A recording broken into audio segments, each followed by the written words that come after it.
the demand for PvP MMO is increasing? I don't think so. Yeah, I don't think so. So the only way you would know if this was actually true is if the existing PvP MMOs were having a resurgence.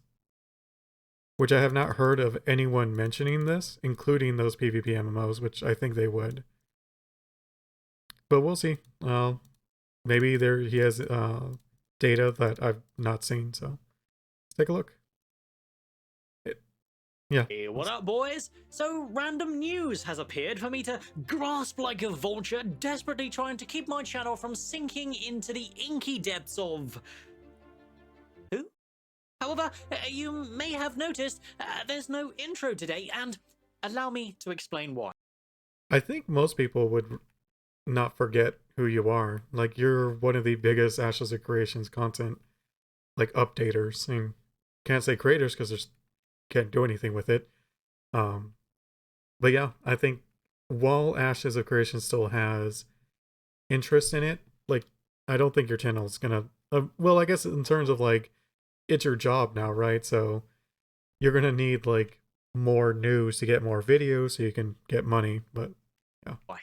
I don't think you'll be forgotten. I just think it would make it very hard to make it a actual job.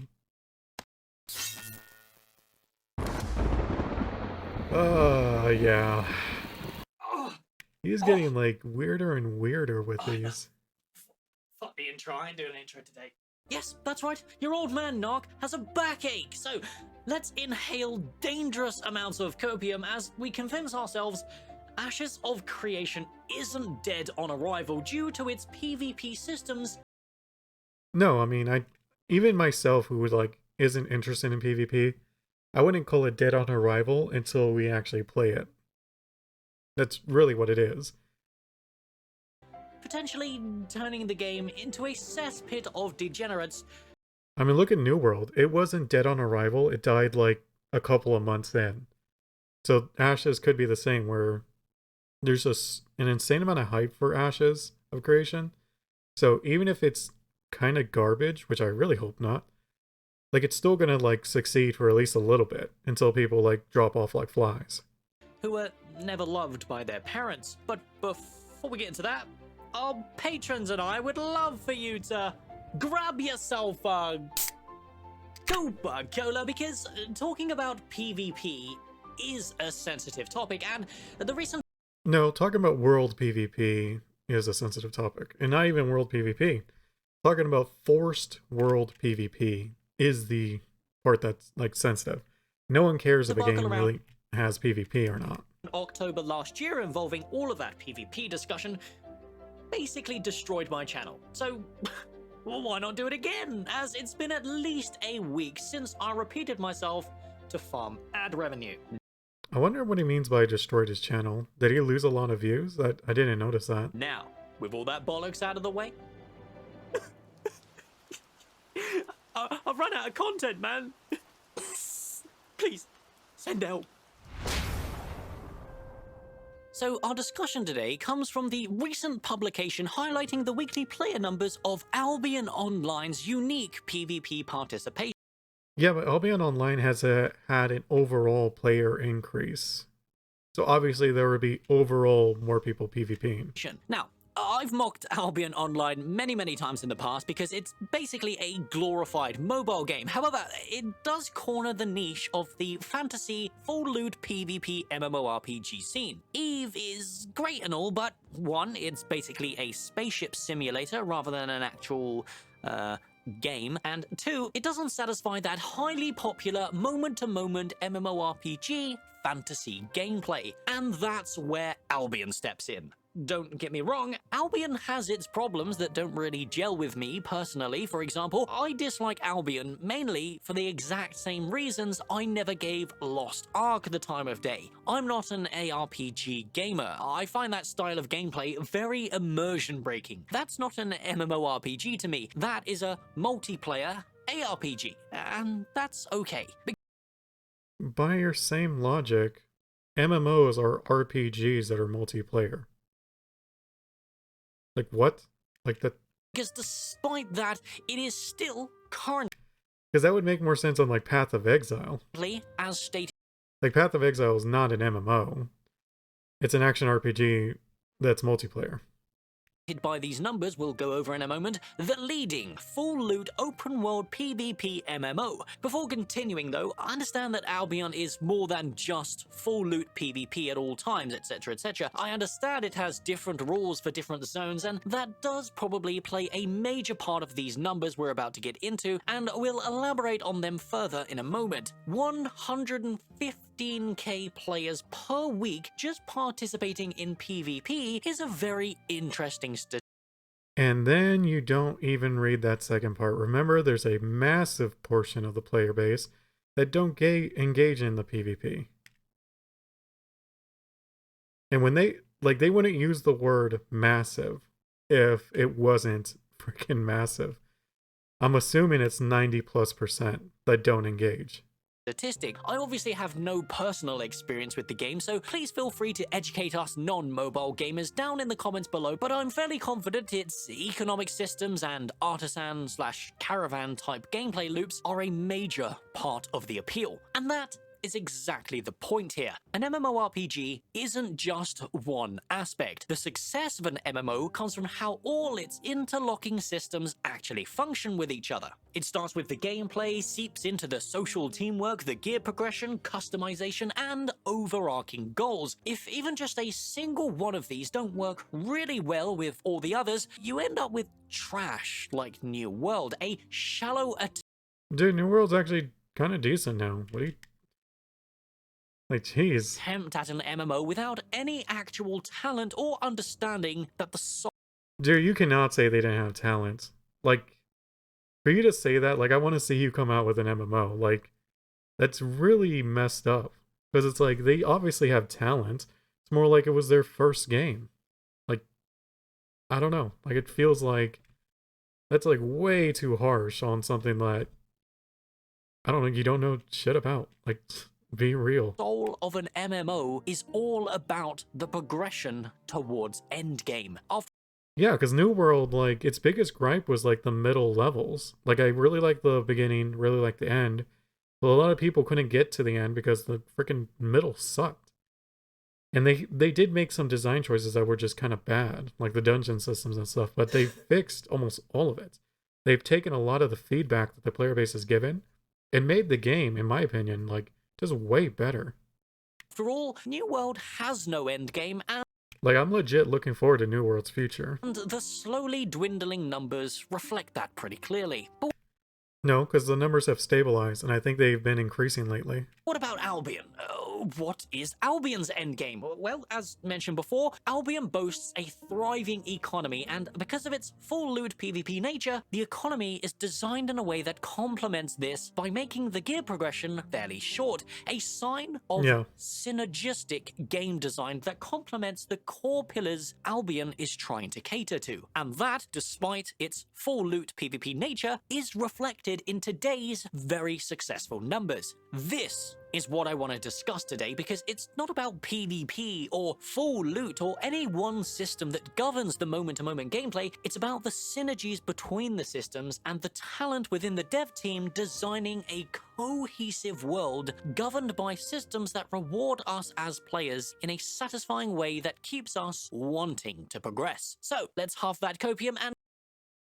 Yeah, I was gonna say, like, hopefully you actually will go into, like, the things that they're doing that, you know, makes you want to do open world PvP.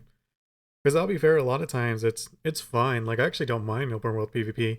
I just don't like it when it's forced on you, which is what Ashes seems to be have. Like, that was the biggest problem with Ashes, is it seems like it wasn't really an option.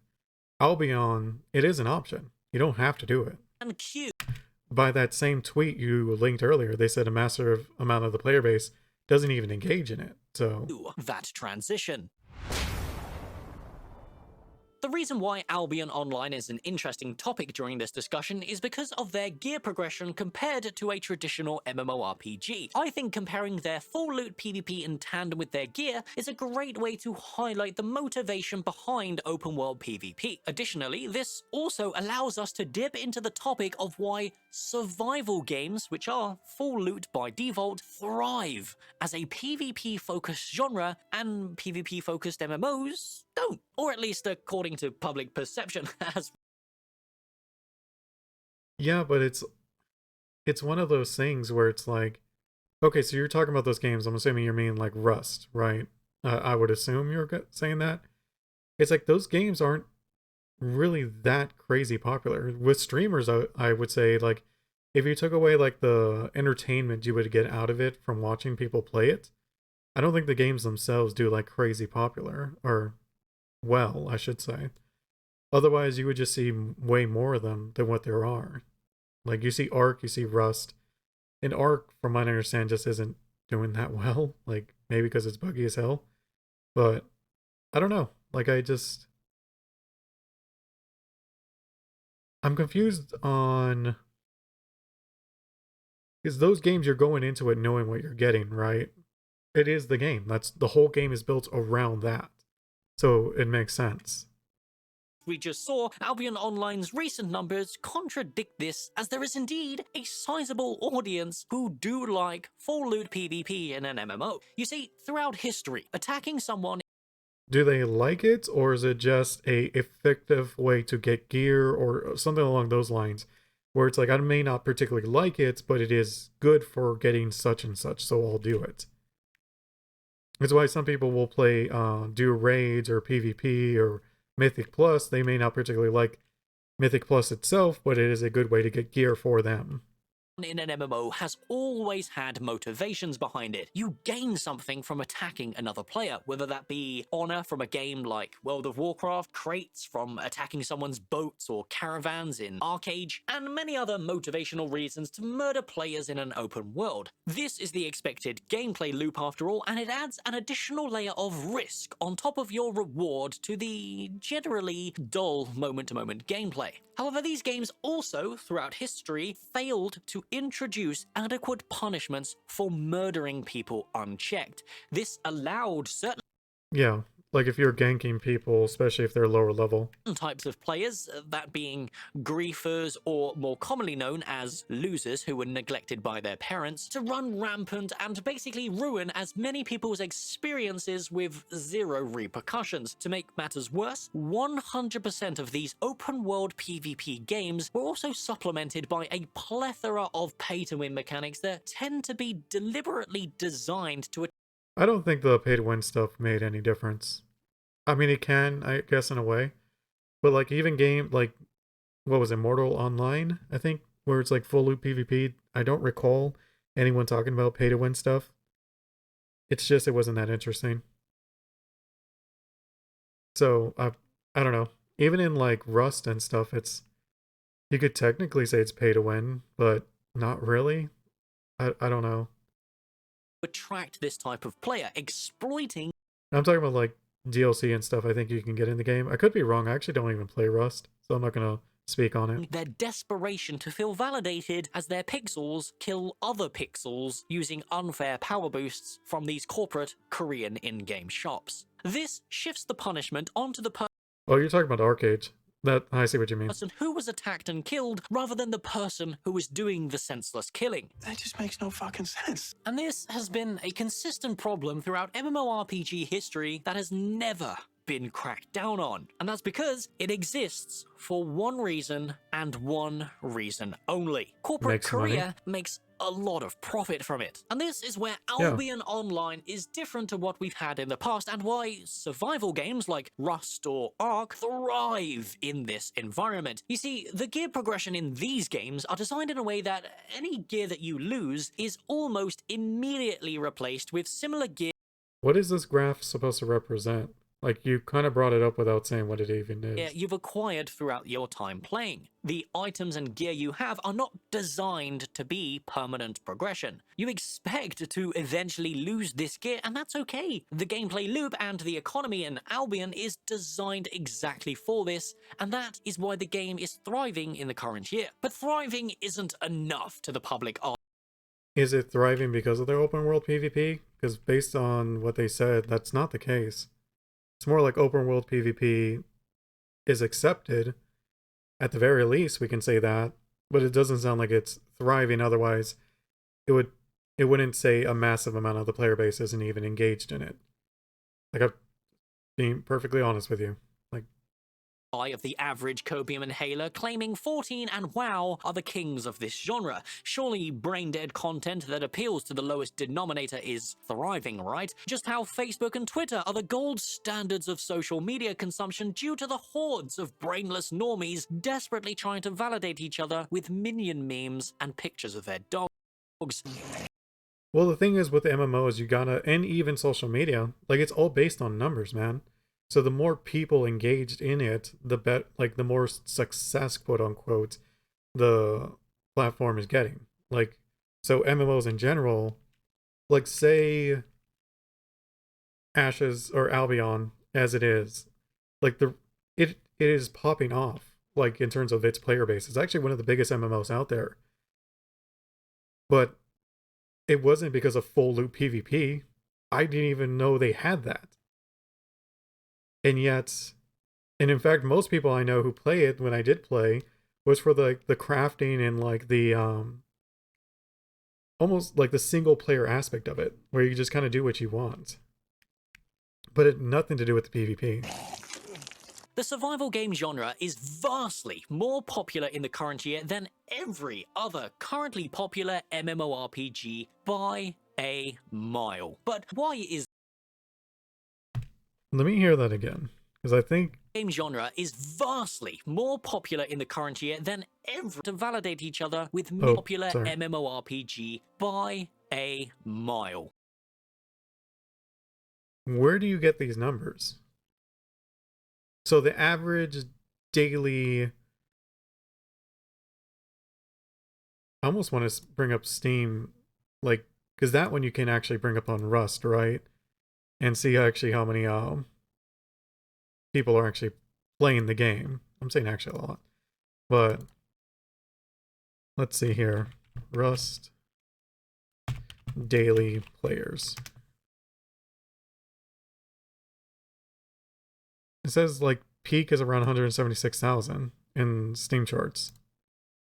So no, that's not even a single good like big MMO, let alone beating them all. Like,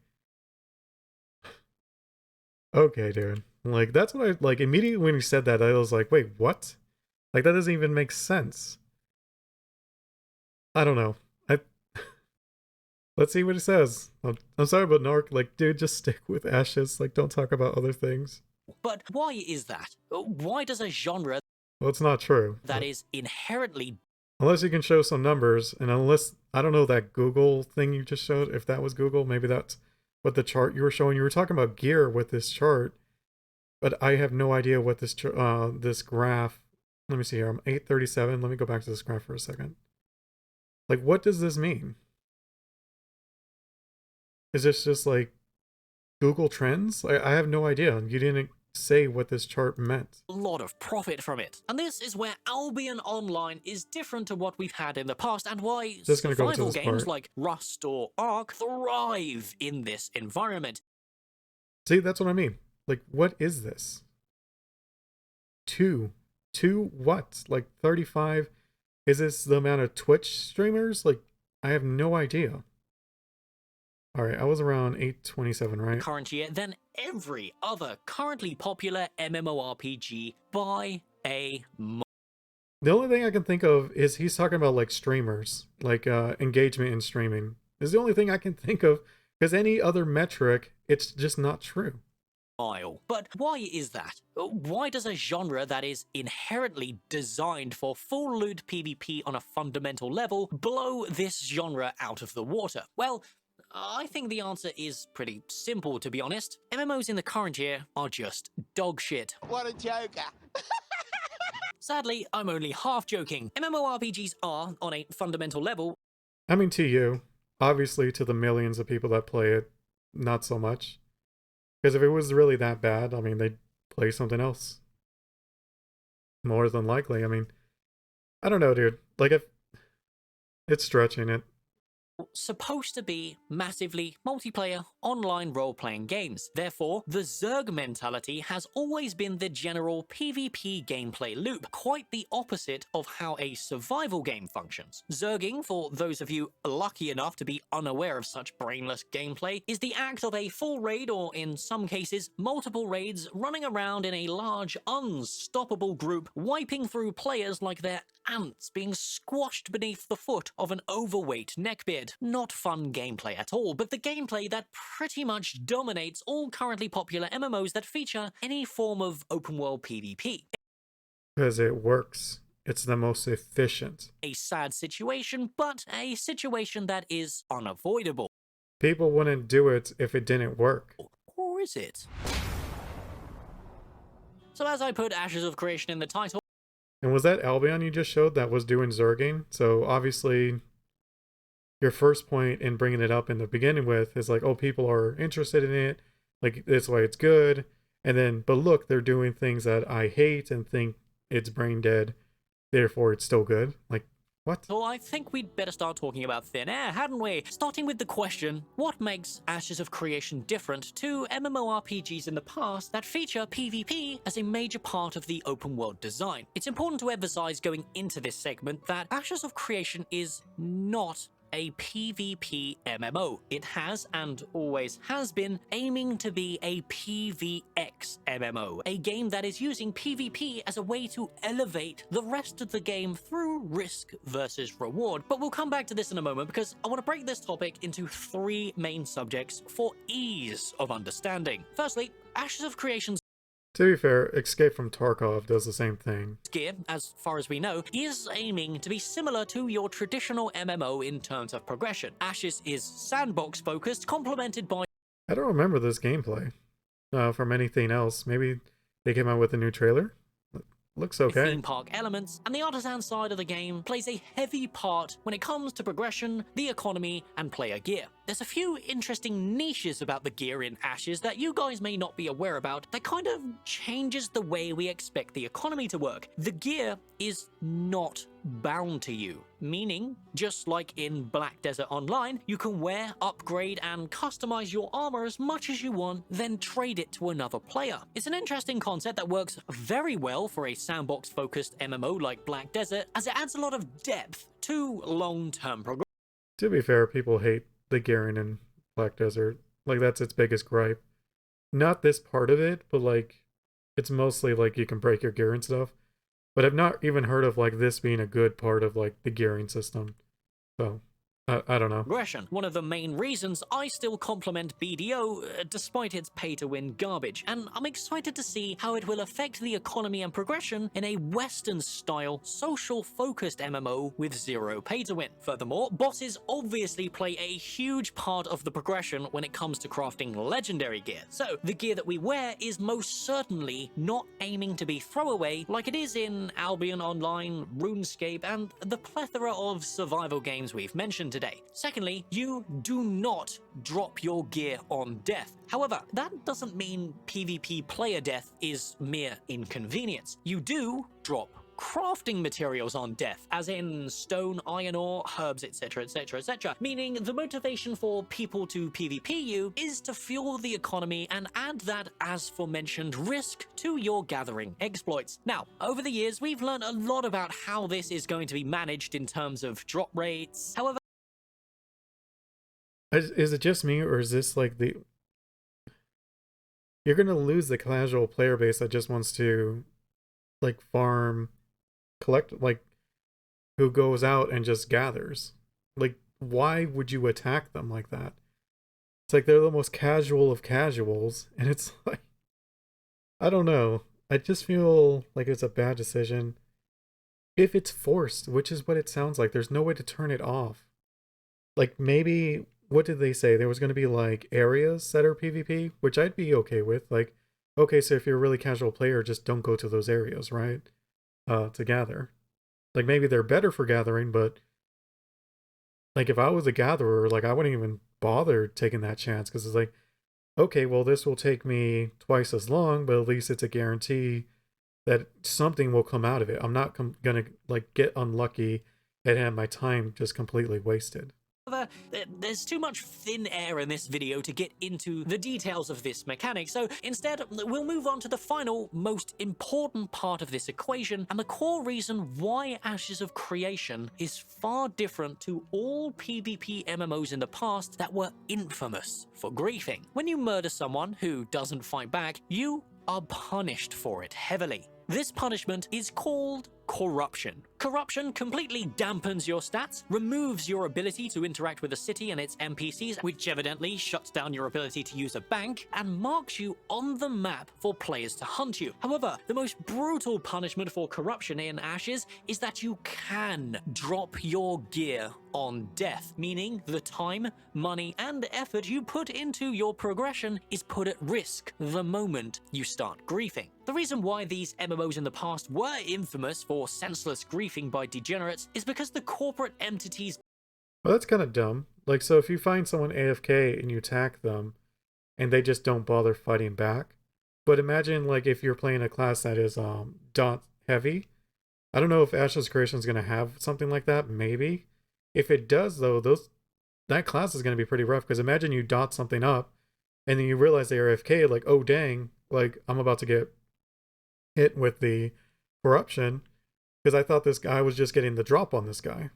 Pumping their game with pay to win simply didn't care, and punishments were never taken seriously for toxic gameplay. There are a plethora of ethical, meaningful ways to PvP in Ashes open world, and should... But still, that is a good system, especially when you can have it, you can tweak it to where if you're a certain amount of levels above someone and you initiate the fight, if they initiate it, you know, that's on them. Why'd they attack a high level? But if you're like double their level and you attack them, you know, even if they get some hits in, there should still be corruption to it.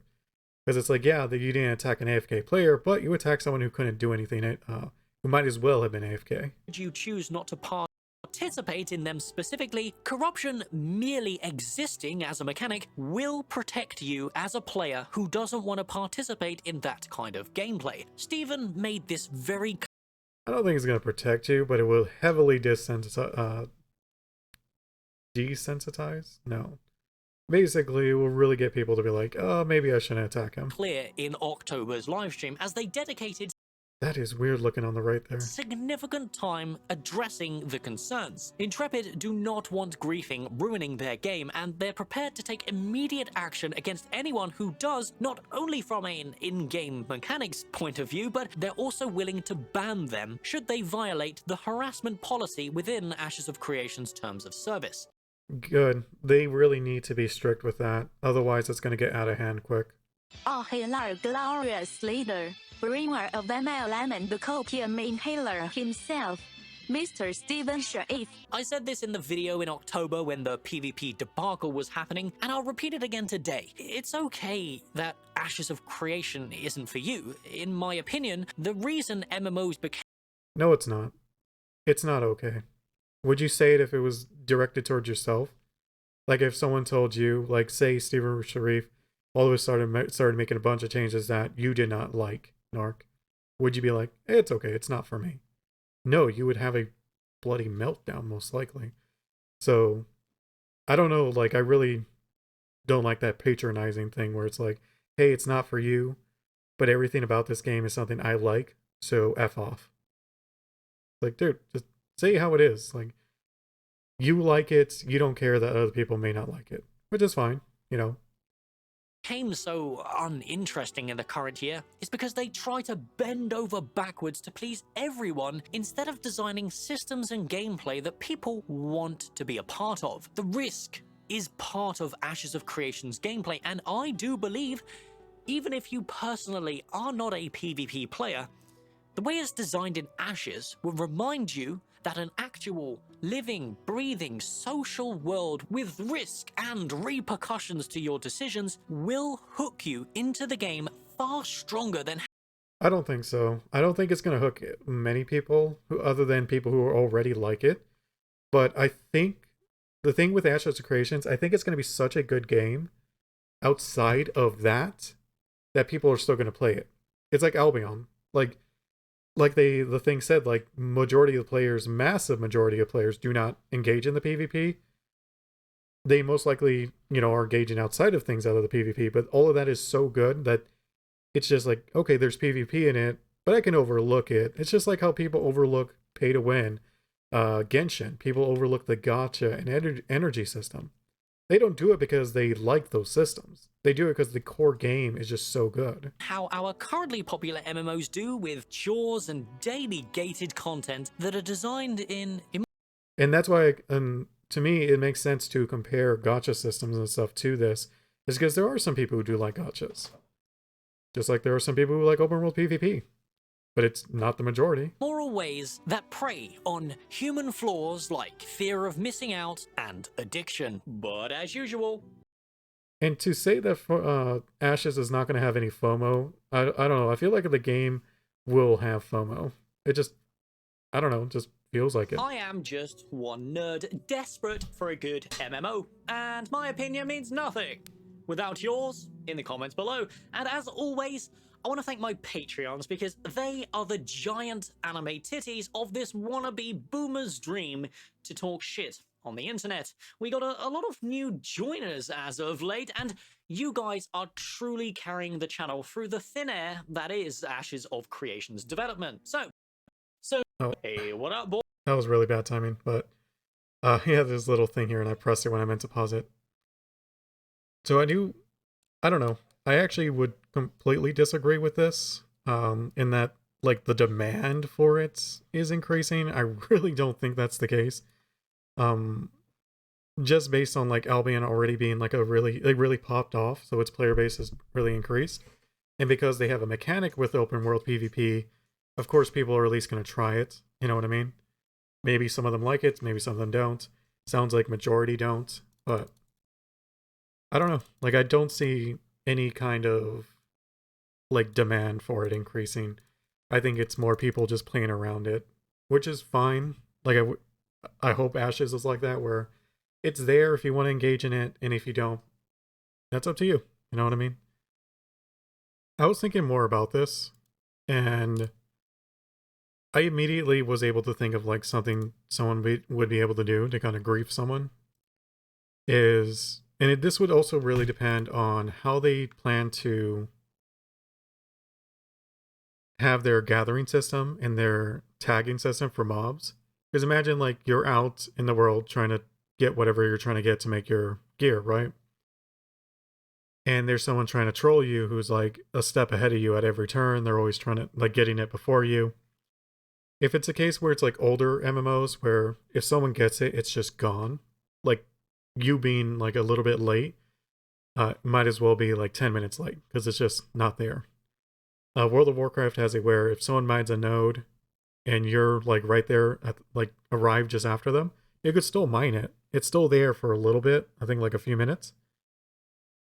But if that's not the case here, and someone's just, like, always, like, trying to get the node ahead of you, or there's a group of people doing it where you're not able to get your thing, like, basically you troll someone into finally hitting you, right? They hit you, so they triggered the PvP thing.